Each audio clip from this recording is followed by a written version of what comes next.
I remember Sue saying at one point, when you're working with multiple people at once, and she's saying at some point you'll start to notice that one of the people on the table will become the resonator for the room, and that's kind of setting a whole momentum and tone and fluidity, and everyone now is riding the same wave, so to speak, or everyone is surfing the same wave in their own way.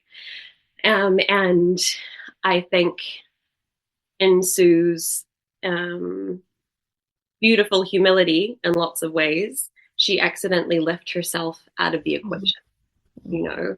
And the truth is, in that space, she was the resonant holder. She Right. was she was that, because she was there showing up with such allowance, such curiosity, such openness, um, in her own experience of, well, I don't know, what if, I don't know what if.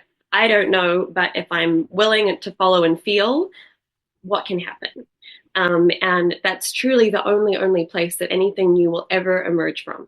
Because if we know what's going to happen, if we can predict it, if we are driving towards an outcome, we've already collapsed everything down into a limited scope of probability.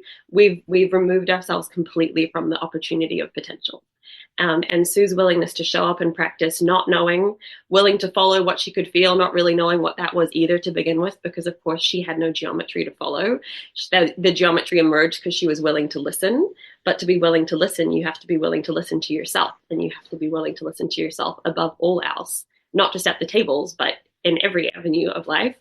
And it was her willingness to show up in that space and be so in resonance with what else she felt was possible, even though she didn't know at the beginning how or what was going to happen, that made her the resonant space in that moment, because she was a space emitting full resonance with her own existence, that every system around her then was able to go, oh, maybe I could too, you know.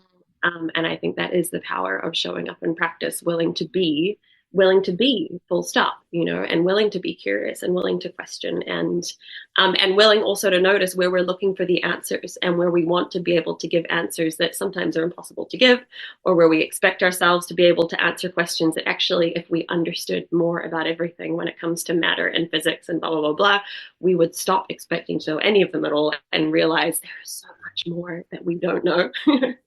And in our allowance of not knowing, we also give the people on the table the allowance to not have to know before they allow themselves to be. They don't have to know a plan, they don't have to know the outcome. All they have to know that is that in the willingness to be the space in every present moment, they become the space for potential in every present moment. Because if we can listen in every present moment, and allow something to come to the surface through us, that is the power of the present moment, is that in every moment is the potential for something completely different to happen.